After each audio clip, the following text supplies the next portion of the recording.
Hi guys! Magandang araw. So sa video po ito, tatalakayin po natin kung ano ang mga process bago kami nakapunta dito sa Germany via family reunion visa kasama ng aking 2 years old son. So sasabihin ko dito yung step by step and gaano katagal bago kami nakapunta dito sa Germany. So, by the way po, ang asawa ko ay nurse dito sa Germany since January 2022. Then, October 2022, umuwi siya ng Philippines para sa birthday ng anak namin. Nag-vacation leave siya for 1 month. Then, now, November 14, 2023, nandito na kami sa Germany ng anak ko. So, type German Embassy schedule on Google search, then appointment system of the German Foreign Office Manila. Click nyo lang yan. Then select nyo yung visa. Tapos, continue. Then, punta kayo sa National Visa for Family Reunion to Spouse. Then go to New Appointment. Yan, click nyo lang yan. Then, fill upan nyo lang po yan. Fill upan nyo yan. Then, magbibigay sila sa inyo ng schedule sa email nyo. Doon nila isa-send. Then, after ko po na-send yun, ayan na, nag-email na sa akin. Yan, binigyan na nila ako ng appointment. Yan po. Then po nga pala, sa susuotin nyo, kahit ano po na basta komportable kayo. Pwede naman yung mga sandals, ganyan. Mag-jacket na lang din kayo kasi malamig. Then punta po kayo sa link, dyan sa una, yung kulay blue. Yan, we ask to carefully observe the information regarding visa processing. Then ayan po yung next. Diyan po kayo i-direct kapag na-click nyo na yung blue na link. Then, ayan na po yung mga family reunion visa na mga documents na kailangan nyong ipasa. So, lahat daw po ng mga documents na ipapasa nyo is dapat naka A4 po yung size ng bond paper. Nga po pala, kapag kadalawa po kayong mag-apply ng visa kasama yung anak mo, kailangan nyo rin po siyang gawa ng appointment. Katulad po dun nung kanina sa una, para may tracking record siya. Tapos, ayan na po yung mga need na ipasa, your valid passport, two printouts of your duly filled form. Yan, ida-download nyo lang yan. Click nyo yan. Then, print nyo, tapos fill upan nyo. Then, 3 biometrical passport photos. Magpa-picture kayo sa Tronix. Tapos, visa fee, 75 euro. Iko-convert nyo po yan sa peso.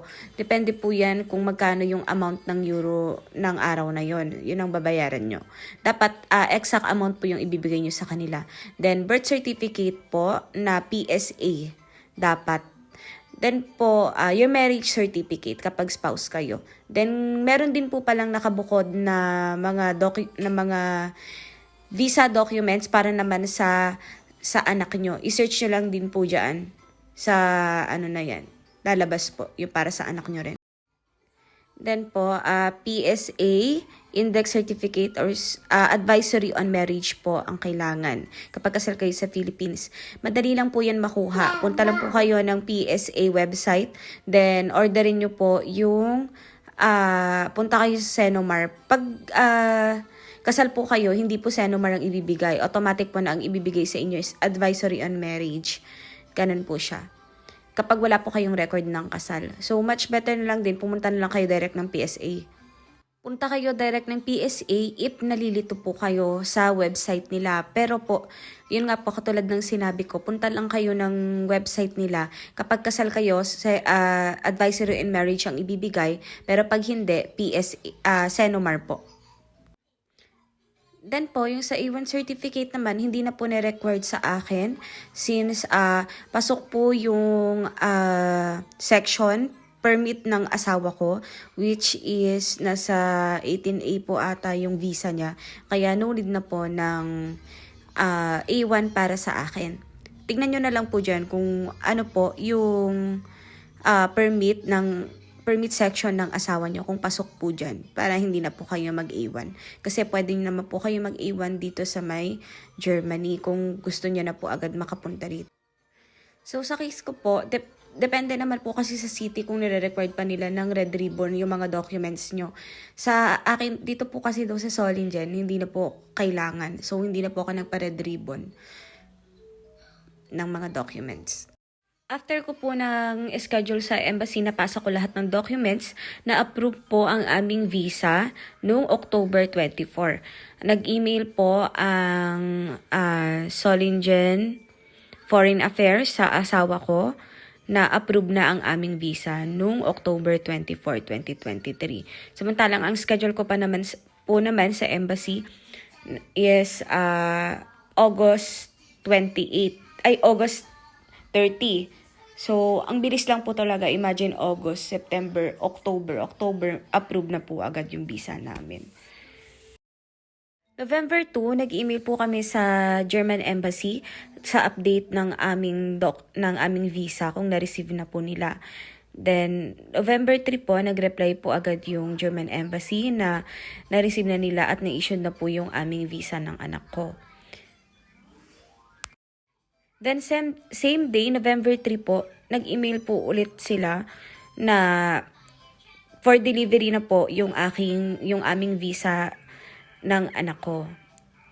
Yan, binigyan din nila kami ng tracking website para matrack namin kung nasa na po yung documents and visa passport namin ng anak ko.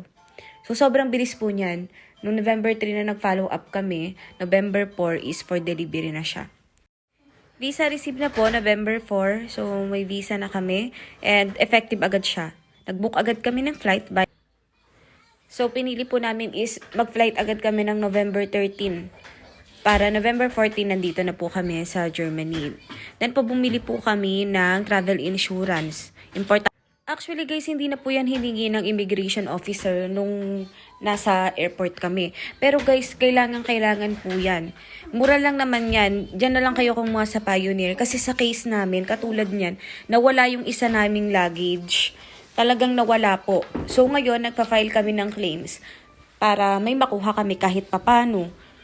So yun po yung mga maitutulong kapag meron kayong insurance. Malaking tulong yan guys, just in case na may mga hindi naman natin inaasahang pangyayari. So, ayan na po.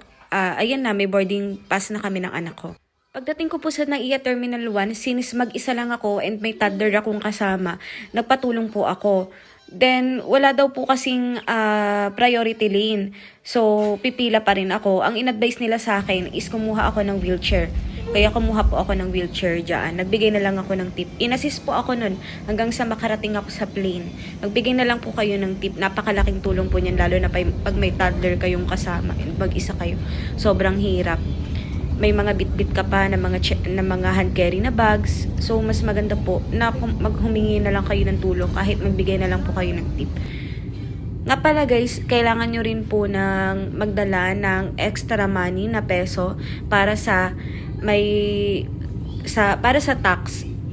Kasi pag OFW po ang husband nyo, bibigay 600 na lang po ang babayaran nyo kasama na yung anak nyo. Then yan po yung food ng baby. Sa Germany immigration, iniwan ko lang dyan yung anak ko. Binigyan ko siya ng spinner kasi para makapila ako ng maayos since may dala ako mga gamit. After immigration, sa luggage na kayo. So, titignan nyo dyan. Ang nangyari dyan, nawala po yung isa kong luggage. Grabe guys, napakahirap na nga bumiyahe na mag-isa na may toddler. Tapos pagkarating mo pa dun, mawawala pa yung isa mong luggage. Na nandoon lahat ng mga jackets namin at mga essentials, mga foods na dala ko from Philippines. Katulad ng mga pansit canton, tapos mga vitamins and meds ng anak ko. Nawala dahil nandun sa luggage na yon. Kinuha po siya ng ibang passenger. So ngayon, nahihirapan sila sa Frankfurt na i-locate yung luggage ko. So wala, until now, nag-email sila na hindi pa rin daw nila mahanap. So nawawalan na ako ng pag-asa, kaya nag-file na lang ako ng claims sa insurance since coverage siya. May makukuha ako kahit papano. Yun po yung kahalagahan ng insurance. Kasama yung mga luggage na yan. Malaking tulong po. Nakarating na kami. Nag-meet na kami ng asawa ko. And yan po. Namasyal na kami. Noong kinaumagahan. Kasi kailangan namin bumili ng diaper, milk, and jackets, and yung pants po ng anak ko. Kasi yan, naka-short siya dyan. Kasi wala na po siyang gamit dahil nandun sa isang luggage yung nawala. Sobrang hassle. Yan. Pasyal-pasyal lang, guys. Ang ganda. So, Tagalin mo na lang yung sana background, kayo ano, na rin po makasunod dito soon. Saan yung car? Car? Car? Salamat po sa panunood ng videos. Sana nakatulong po ako.